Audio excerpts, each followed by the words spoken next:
Buenos días, buenas tardes, buenas noches. El día de hoy llegamos al día número 27 de 50 de este recorrido que estamos haciendo el libro de Hechos de los Apóstoles como preparación a la fiesta de Pentecostés. Y para iniciar en este día, como siempre, nos pondremos en la presencia de la Santísima Trinidad para invocar a la tercera persona de la Santísima Trinidad, al Espíritu Santo, para que nos ilumine nuestro entendimiento y nos dé esa sabiduría para poder escuchar a Dios por medio de su palabra. En el nombre del Padre, del Hijo, del Espíritu Santo. Amén. Ven Espíritu Creador, visita las almas de tus fieles, llena con tu divina gracia los corazones que creaste. Tú a quien llamamos Paráclito, don de Dios Altísimo, fuente viva, fuego, caridad y espiritual unción. Tú derramaste sobre nosotros los 7 dones. Tú, dedo de la diestra del Padre, tu fiel promesa del Padre, que inspira nuestras palabras, iluminas nuestros sentidos, infundes tu amor en nuestros corazones y con tu perpetuo auxilio fortalece la debilidad de nuestro cuerpo. Aleja de nosotros al enemigo, danos pronto la paz, sé nuestro director y nuestro guía para que evitemos todo mal. Por ti conozcamos al Padre y al Hijo, revélanos también y creamos en ti su Espíritu por los siglos de los siglos. Gloria a Dios Padre, y al Hijo que resucitó, y al Espíritu Santo, Consolador, por los siglos de los siglos. Amén. En el nombre del Padre, del Hijo y del Espíritu Santo. Amén. Y bien, el día de hoy, como ya le había comentado al inicio, llegamos al día número 27 de 50, en este largo viaje del libro de Hechos de los Apóstoles. Y digo largo viaje porque son 27 días que hemos ya atravesado este libro, y nos ha regalado tanto y nos ha dicho tanto a la vez. Y el día de hoy tenemos por título la imposición de manos y el don del Espíritu. La imposición de manos y el don del Espíritu. Recuerden que estamos utilizando la traducción de la Biblia de Navarra. O sea, esta traducción viene de la Universidad de Navarra, una universidad fundada por el fundador también del Opus Dei. Hablamos de José María Escrivá de Balaguer. Y hoy leeremos el texto del Hechos de los Apóstoles, capítulo 8, versículo del 14 al 25. Hechos de los Apóstoles, capítulo 8, versículo del 14 al 25. En la Biblia de Navarra nos presenta un subtítulo que dice lo siguiente: San Pedro y San Juan en Samaria. San Pedro y San Juan en Samaria. Esto es parte de lo que estábamos leyendo, de la historia de lo que pasó, y estamos leyendo la historia continuada, de lo que sucedió cuando muchos de estos discípulos de los apóstoles y también discípulos de nuestro Señor Jesucristo, que convivieron junto con los apóstoles cuando éste estuvo en medio de nosotros, se presentaron en la situación que inició la persecución por parte de Saulo y tantos más que venían de Sanedrín, viendo a la cristiandad como si fuera una secta. Luego vemos cómo llega Felipe, que fue el video anterior, a Samaria, y a su vez comienza un proceso de conversión, incluso de un tal Simón el mago, que estaba allá, que hacía magia, trucos de magia, y la gente comenzó a decir que este viene en nombre de Dios, como vimos ayer, y ahora avanzamos. Recuerden que en el video anterior hablábamos que Pedro y los demás apóstoles se habían quedado en Jerusalén a pesar de la persecución. Pero ahora vemos que Pedro y Juan salen y van hacia Jerusalén. Vamos a ver qué nos trae esta parte del texto. En este día tenemos 2 subtítulos solamente, así que haré mis respectivas pausas para comentar cada subtítulo. Empezamos. Versículo 14, capítulo 8 del libro de Hechos de los Apóstoles. Cuando los apóstoles que estaban en Jerusalén oyeron que Samaria había recibido la palabra de Dios, les enviaron a Pedro y a Juan. Estos, nada más llegar, rezaron por ellos, para que recibieran el Espíritu Santo, pues aún no había descendido sobre ninguno de ellos, sino que solo estaban bautizados en el nombre de nuestro Señor Jesucristo. Entonces les impusieron la mano y recibieron el Espíritu Santo. Palabra de Dios. Te alabamos, Señor. Nota, hice una pausa aquí. La lectura todavía continúa porque realmente nos detuvimos exactamente en el versículo 17. Pero vamos a continuarla. Es que hoy les comento, estoy grabando este video, tengo una invitada que me está escuchando. Así que, pues nada, por ahí de repente hará alguna pregunta, si lo cree prudente. En esta parte del libro, de Hechos de los Apóstoles, leímos del versículo 14 al 17 del capítulo 8. En esta parte vemos una parte muy importante. Aquí los apóstoles representan la figura de los obispos. Estos eran, voy a decir el término, eran laicos que eran discípulos de los apóstoles. En este caso, pongamos la figura actual, llevando la figura actual hacia la figura de ese momento que se narra aquí en Hechos de los Apóstoles. Un laico puede, y aquí viene, me voy a meter en un punto interesante, un laico puede bautizar a alguien, pero solo en razón de peligro. Eso es en la actualidad y así lo enseña la Iglesia Católica. ¿A qué me refiero? En peligro de muerte inminente. Ahí un laico que esté bautizado puede dar el bautismo trinitario, y se llama bautismo de emergencia, a una persona no bautizada. Pero ¿qué sucede? Esa persona no queda bautizada por, voy a usar el término, como pasó acá en el libro de Hechos de los Apóstoles, que estos discípulos no tenían ninguna autoridad delegada por los apóstoles para bautizar, pero recibieron el bautismo igual, porque no sabían cuánto iban a durar las persecuciones, ni mucho menos qué iba a suceder si no eran bautizados o eran integrados por lo menos por el gesto trinitario del bautismo recibido directamente de los discípulos, que ellos a su vez ya habían recibido de la mano de los apóstoles. Entonces, los apóstoles, al enterarse de lo que estaba sucediendo en esta comunidad, van en esa misión, y sale Pedro y Juan a ver qué es lo que estaba pasando de primera mano. Juan como un testigo, como cuando Jesús lo mandaba de 2 en 2, y Pedro como el principal.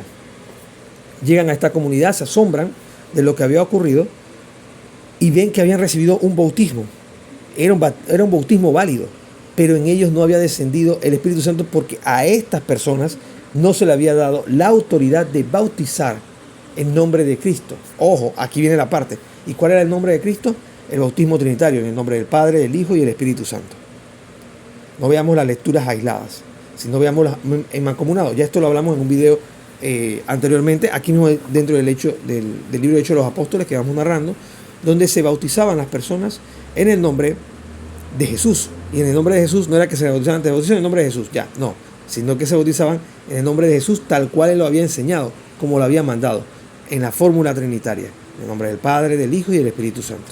Entendiendo esta parte, vemos cómo ellos ya habían bautizado, digamos como un bautizo de emergencia, porque ellos estaban ansiosos de recibir al Señor, en este caso, en su corazón. Y el gesto era válido, pero los apóstoles no van a rebautizarlos, sino que hacen un gesto interesante. Vamos a ver acá. Versículo 16. Voy a leer el versículo 15, 16 y 17 para hacer el complemento de lo que les quiero dar la idea. Estos, nada más llegar, rezaron por ellos para que recibieran el Espíritu Santo, pues aún no habían descendido sobre ninguno de ellos, sino que solo estaban bautizados en el nombre del Señor Jesús. Y ese es el bautismo trinitario, tal cual lo mandó Jesús. ¿Y qué hacen los apóstoles? Los apóstoles van y dicen, no, lo que pasa es que ellos no están autorizados, así que lo que vamos a hacer es que vamos a rebautizarlos. No, ellos reconocen que el bautismo era válido. Lo que faltaba era que descendiera el Espíritu Santo de Dios en ellos, porque ellos no habían sido debidamente delegados para esa misión. Su misión era bautizar a todas las naciones, tal cual el mandato lo había dado de Cristo, pero tal vez estas personas que estaban ahí en Samaria bautizaban a la gente en pro de adelantar parte de lo que era el rito del bautismo. Y en este caso, no habían recibido autoridad de los apóstoles para que en estas personas descendiera el Espíritu Santo. Y ahí viene la parte. Pues aún no había descendido sobre ninguno de ellos, sino que solo estaban bautizados en el nombre del Señor Jesús. Entonces les impusieron las manos, o sea, no vieron y los volvieron a bautizar ni los sumergieron en agua ni nada. Simplemente les impusieron las manos y recibieron el Espíritu Santo de manos de los apóstoles. Y aquí viene la parte. Esa es la figura que vemos en este caso, los apóstoles viéndolos como figuras de los obispos. Recordemos también que Pedro es cabeza de la iglesia. Y al ser cabeza de la iglesia, a su vez, Pedro funge como el papa en ese momento. No existía, obvio, estoy de acuerdo con ustedes, no existía ni la figura de papa ni nada, pero había algo ya que se movía como ese primado de Pedro. Y lo vemos porque sale Pedro y Juan. Juan como testigo apostólico y Pedro como cabeza de la iglesia visible de ese momento. Teniendo en cuenta esa parte, vemos que entonces el versículo 17 nos recuerda eso. Entonces le imponían las manos y recibían el Espíritu Santo. Ahora ustedes me dirán, bueno, entonces quiere decir que el bautismo de mi niño por parte de un sacerdote en la actualidad no es válido porque no vino el obispo. No, el sacerdote actualmente, ministerialmente, como la iglesia, como madre y maestra, nos ha enseñado y ha ido viendo bien en resolver estas cosas, ha destinado al sacerdote y al diácono como ministros debidamente ordenados para dar el sacramento del bautismo. O sea, delegan esta función. ¿Y con qué autoridad lo hacen? Con la autoridad que Cristo le dio a los apóstoles. Y ahora, ¿cómo sabemos que no se quedó allá y llegó hasta nosotros, hasta nuestros días? Por la sucesión apostólica. Y esa sucesión apostólica se da por medio de la imposición de manos a ministros debidamente ordenados, como lo vimos en la parte de aquí del libro de Hechos de los Apóstoles con el tema de Esteban y los otros 7 que fueron escogidos de la comunidad, de la misma comunidad, y los apóstoles vieron bien que estos hombres sí estaban llenos del Espíritu Santo y les dan la imposición de manos y los envían a hacer un ministerio en particular, en este caso el diaconado, y era la atención a las viudas de la comunidad y algunas otras funciones donde los apóstoles no podían cubrir por razones de impedimento físico. Entendiendo esto, ya vemos que este bautismo fue válido y ellos solamente lo que completaron el rito. Y aquí me quedo con el bautismo de emergencia. Regresamos ahora, dando toda esta introducción, vemos al bautismo de emergencia. El bautismo de emergencia se da en esas situaciones donde nosotros como bautizados, con la fórmula trinitaria, podemos bautizar en caso de peligro de muerte. Pero hay que hacer la salvedad. Si esta persona o este niño o este bebé se salva, entonces, y solo entonces, ese solo entonces no iba, pero entonces la persona debe ir a un ministro debidamente ordenado, llámese un diácono, un sacerdote o un obispo, a recibir el bautismo. No va a ser, sí, podría ser que sea rebautizado, digámoslo así. Pero en este caso sería o para completar el rito, ahí no lo tengo muy claro, tengo que investigar, o hacer el rito nuevamente en función a que, obvio, vino un extraño, bautizó a mi hijo, y entonces la iglesia tiene una fórmula para esa situación. O sea, puede ser uno, puede ser el otro, pero bueno, si quieren que les hable del bautismo de emergencia y quieren que les hable de este sacramento, comenten, déjenme en los comentarios para hacer un video, un tema un poco más largo. Pero lo traigo a colación, así como un pequeño abrebocas para que se entienda que la iglesia acepta esto. También la iglesia acepta el bautismo trinitario que venga de otras denominaciones no cristianas. En este caso, por poner un ejemplo, los luteranos, los anglicanos, no sé si los calvinistas también tienen fórmula trinitaria, y los presbiterianos. Pero sí lo que estoy claro es que esas denominaciones, tanto las denominaciones luteranas y anglicanas, sí tienen la fórmula trinitaria para el bautismo. Entonces, lo que hace la iglesia es que completa el rito. Igual los ortodoxos bautizan bajo la fórmula trinitaria. Y ahí se reconoce la plenitud del sacramento y por ende no hay un rebautismo, sino que hay un proceso catequético más que nada, o de evangelización, para que acepten también el primado de Pedro. Y ahí es donde la iglesia acepta a estos hermanos cristianos ortodoxos que deseen darse la oportunidad de integrarse a la iglesia de Cristo, la iglesia que fundó, la iglesia que muestra una unidad visible ante los demás. Ya explicado esto, pasemos entonces o continuamos con el libro de Hechos de los Apóstoles. Avancemos ahora al versículo 18. Versículo 18, capítulo 8 del libro de Hechos de los Apóstoles. El subtítulo que tengo acá es el pecado de simonía. El pecado de simonía. Dice el texto: al ver que por la imposición de las manos de los apóstoles se confería el Espíritu Santo, les ofrecieron dinero a cambio de esta imposición. Esto es importante, y voy a hacer una pausa aquí. Ya vemos cómo entra el tema del soborno, y vamos a ver qué tiene que ver eso con el pecado de simonía. ¿Y qué es simonía? Continuamos. Dice, dadme también a mí ese poder para que cualquiera a quien yo imponga las manos reciba el Espíritu Santo. En este caso, la gente comenzó a reclamarle esa delegación de la autoridad para poder bautizar y que la gente recibiera el Espíritu Santo por medio de eso, simplemente porque vieron lo que ocurría. Ojo, y ahí viene el punto que le decía, no es que no se había hecho mal el bautismo en los versículos anteriores, se había hecho correctamente. El único detalle que faltaba era que descendiera el Espíritu Santo. Y a esto la gente le comenzó a ofrecer dinero. Bueno, ya estoy bautizado, recibí el Espíritu Santo, ahora dame la autoridad para yo hacer lo mismo. Pero ¿a salvo de qué? ¿O a cambio de qué? ¿O a razón de qué? ¿Se entiende? Continuamos. Dice, versículo 19, dadme también a mí ese poder para que cualquiera a quien yo imponga las manos reciba el Espíritu Santo. Pero Pedro le respondió, que tu dinero vaya contigo a la perdición, por pensar que con dinero se puede conseguir el don de Dios. El don es un don gratuito que da el Espíritu Santo. Aquí esto estoy agregándolo yo. El don es un don gratuito, en este caso el don de dar a las personas el Espíritu Santo. Y se confiere a las personas que están dentro del sacramento del orden, que son ministros debidamente ordenados. Esto en pocas palabras lo que pienso de sentir de la frase de Pedro en este versículo 20. Continuamos, versículo 21. No tienes parte ni herencia alguna en esta empresa. O sea, ahora otro paréntesis, lo que le quiere decir, no tienes parte ni jurisdicción en esto porque tú no has sido llamado a ser un ministro de Cristo. No te puedo delegar esta función porque el Espíritu Santo no me ha dicho, y estoy parafraseando a Pedro y profundizando en el texto, que yo te puedo dar esa autoridad a ti porque tú ya recibiste el Espíritu Santo y ahora tienes la autoridad de hacer lo mismo. Continuamos.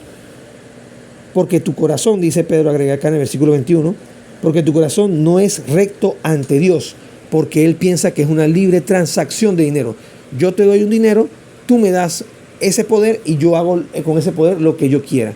Y ese punto es, en pocas palabras, lo que estaba ocurriendo con estos hombres acá.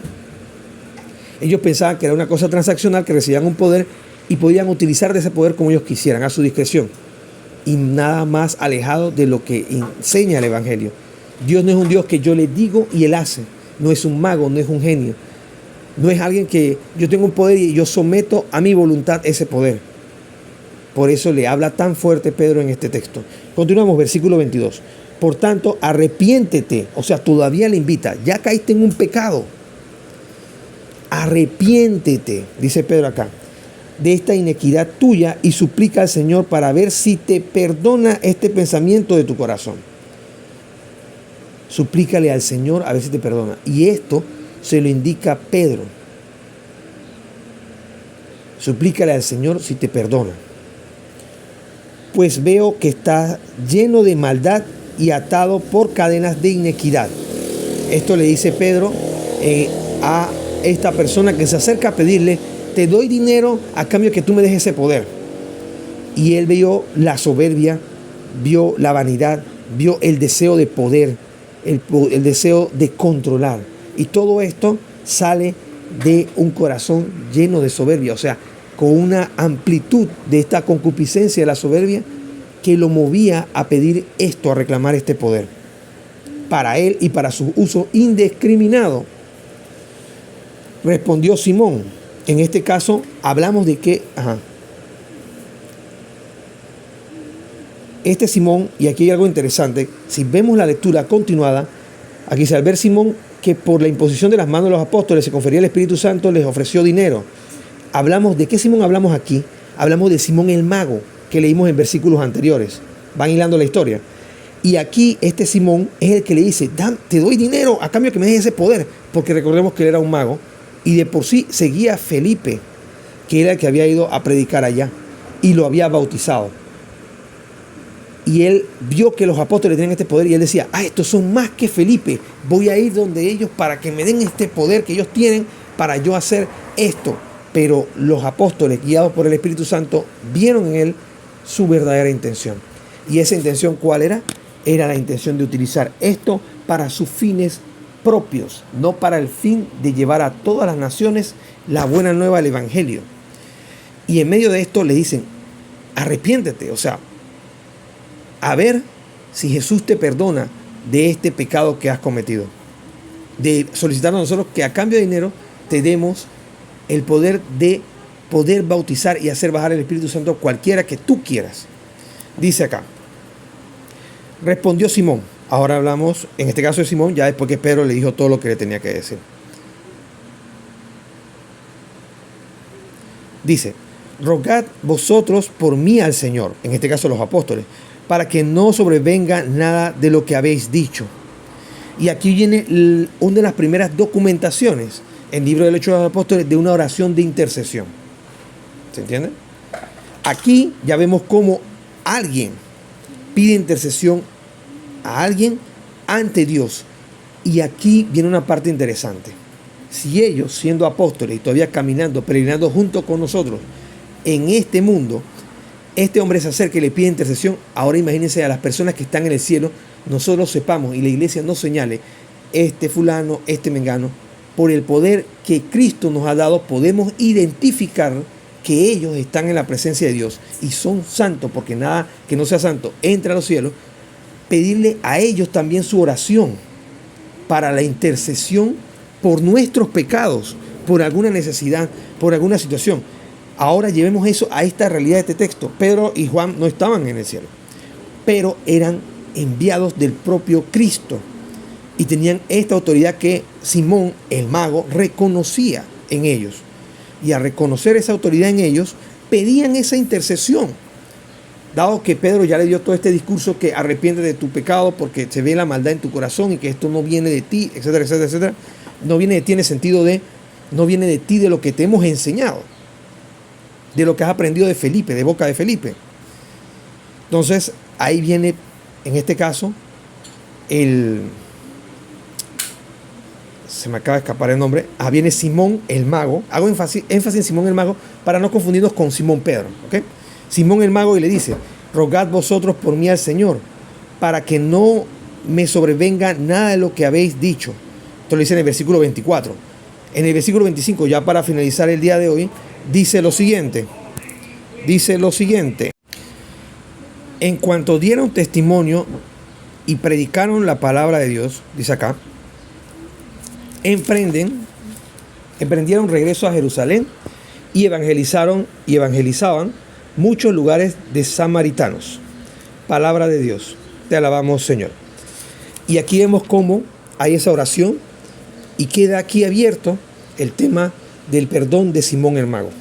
Y digo abierto porque él pide a ellos, y lo más probable es que ellos hubiesen orado en su momento para pedir al Señor que tuviera misericordia de él y le perdonara esta falta solamente de pensamiento y de llevarlo a la palabra. Recordemos que cuando hacemos el acto de pedir perdón de nuestros pecados al inicio de la misa, decimos que hay pecados de pensamiento, palabra, obra y omisión. En este caso, él había caído en el pecado de pensamiento, palabra, obra. Bueno, había quedado realmente en el pecado de palabra y de pensamiento. Entonces, aquí vemos que en el libro de Hechos de los Apóstoles se narra esta historia, se narra el tema de cómo fue que fueron enviados, cómo estos obispos reconocen realmente que había algo en estas personas que estaban actuando de corazón y les dan el Espíritu Santo. En este caso hablamos de Samaria. También vemos el pecado de la simonía, como dice acá el texto, y les voy a dar la definición.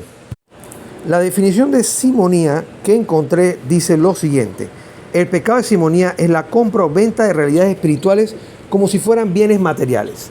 Ese es el pecado de la simonía. Repito, el pecado de simonía es la compra y venta de realidades espirituales como si fueran bienes materiales.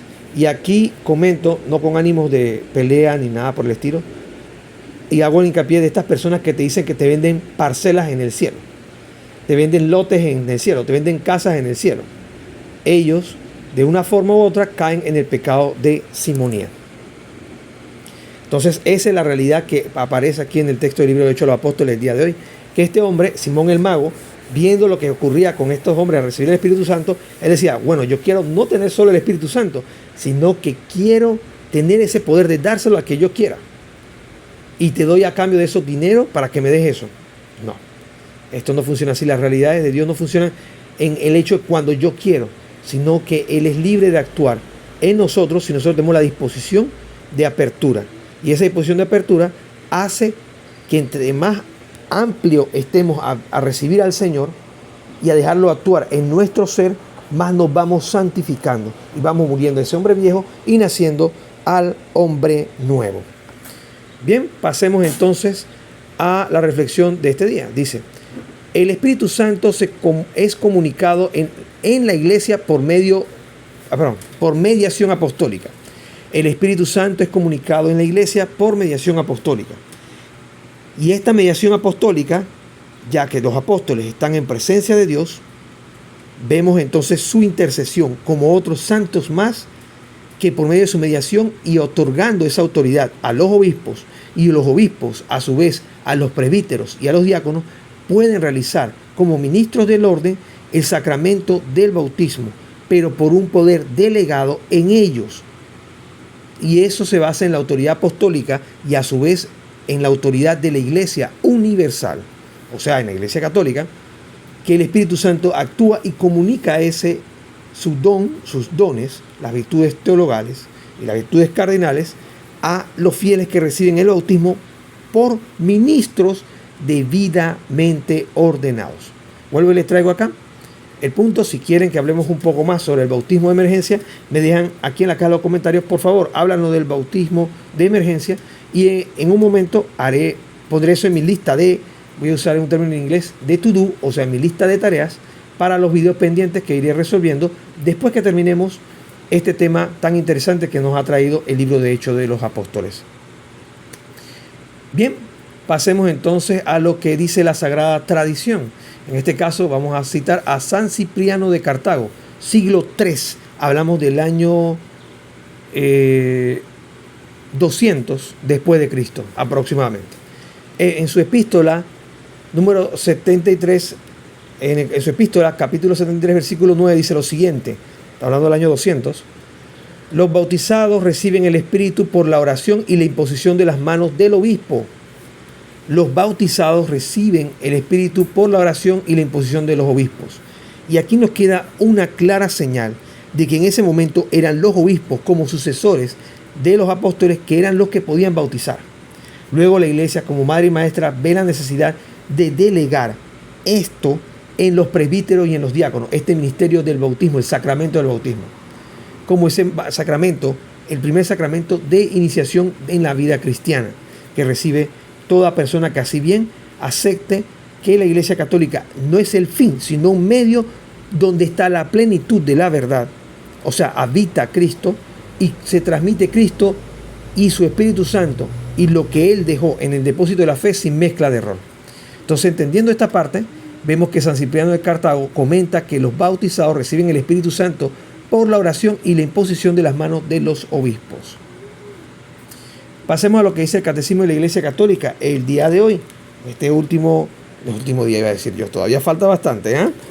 Estamos en el día número 27 y recordemos que el título de este día es la imposición de manos y el don del Espíritu Santo. El Catecismo de la Iglesia Católica hoy en su numeral 1288 nos dice aquí el numeral 1288 el Catecismo de la Iglesia Católica, dice: desde aquel tiempo los apóstoles, en cumplimiento de la voluntad de Cristo, comunicaban a los neófitos mediante la imposición de las manos el don del Espíritu Santo, destinado a completar la gracia del bautismo. Esto explica por qué en la carta de los Hebreos se recuerda entre los primeros elementos de la formación cristiana la doctrina del bautismo y de la imposición de manos. O sea, el bautismo, parte de lo que es el bautismo y la fórmula del bautismo, digámoslo así, aparte de la fórmula trinitaria del bautismo, está esa imposición de manos. En esta imposición de las manos, la que ha sido en toda razón considerada por la tradición católica como el primitivo origen del sacramento de la confirmación. Y esto es un dato interesante. Cuando nos confirmamos, ese otro sacramento, que si quieren que les comente en algún momento, podemos hacer un video de esto, también lo pueden poner aquí en la caja de los comentarios, que le hablé sobre la confirmación. Vemos que en ese momento el bautismo y la confirmación se daban inmediatamente por medio de la imposición de las manos del obispo. Y aquí viene la parte interesante. El obispo, en este caso, es el único que puede dar el sacramento de la confirmación. o alguien delegado exclusivamente para esa misión en un día específico. Llámese un sacerdote. En un diácono creo que no aplica de la misma forma, pero sí en un sacerdote, y eso lo he visto yo de primera mano. Continuamos. Es esta imposición de las manos la que ha sido con toda razón considerada por la tradición católica como el primitivo origen del sacramento de la confirmación. Entonces ya vemos cómo se van reflejando las luces de los sacramentos, en este caso en el libro de Hechos de los Apóstoles. Gracias nos ilumina en este momento el Catecismo de la Iglesia Católica como voz del magisterio. Dice acá, el cual perturba en cierto modo en la Iglesia la gracia de Pentecostés. Y eso es lo que recordamos por medio del sacramento de la confirmación. Esa recepción del Espíritu Santo que recibieron los apóstoles en Pentecostés, y ahí es donde también se elige esta fecha en muchas diócesis del mundo para confirmar a las personas que se han ido preparando a través de la catequesis de confirmación este sacramento. Claro, se puede hacer en cualquier momento del año, pero en este en particular se destina a este momento, se reserva en muchas diócesis del mundo para que se confirmen los jóvenes y adultos que así desean completar el sacramento, los sacramentos de iniciación cristiana, que son bautizo, comunión o primera comunión y la confirmación. Bien, ya para finalizar este video vamos a hacer una oración inspirada en una pequeña frase que tengo aquí apuntada de este día número 27, y también, como todos los días, cerraremos con un Padre Nuestro, un Ave María y un Gloria. En el nombre del Padre, del Hijo y del Espíritu Santo. Amén. Espíritu Santo, confirma en nosotros tus dones. Espíritu Santo, confirma en nosotros tus gracias. Espíritu Santo, confirma en nosotros las virtudes teologales y cardinales. Espíritu Santo, confirma en nosotros ese deseo tuyo de que todos seamos santos y lleguemos al conocimiento de la verdad, y que seamos uno como tú, Espíritu de Dios, tú, Hijo único del Padre, y tú, Dios Padre Todopoderoso, Creador del cielo y de la tierra, son uno. Espíritu Santo, ilumina nuestro entendimiento y fortifica nuestra voluntad para hacerlo todo para la mayor gloria tuya y bien de las almas. Espíritu Santo, confírmanos en Cristo Jesús y séllanos con ese sello indeleble que también recibimos en el bautismo, así como en la confirmación, donde somos ratificados que somos propiedad tuya para esta vida y la eterna. Ayúdanos y auxílianos a no perdernos en el camino, danos las luces necesarias para poder continuar, poder avanzar, porque contigo todo y sin ti nada. Que la gloria y la honra sea para el Padre, el Hijo y el Espíritu Santo, por los siglos de los siglos. Amén. Padre nuestro que estás en el cielo, santificado sea tu nombre. Venga a nosotros tu reino, hágase tu voluntad en la tierra como en el cielo. Danos hoy nuestro pan de cada día. Perdona nuestras ofensas, como también nosotros perdonamos a los que nos ofenden. No nos dejes caer en tentación y líbranos del mal. Amén. Dios te salve María, llena eres de gracia, el Señor es contigo, bendita tú eres entre todas las mujeres, y bendito es el fruto de tu vientre, Jesús. Santa María, Madre de Dios, ruega por nosotros pecadores, ahora y en la hora de nuestra muerte. Amén. Gloria al Padre, al Hijo y al Espíritu Santo. Como era en el principio, ahora y siempre, por los siglos de los siglos. Amén. Jesús, en ti confío. En el nombre del Padre, del Hijo y del Espíritu Santo. Amén. saludos.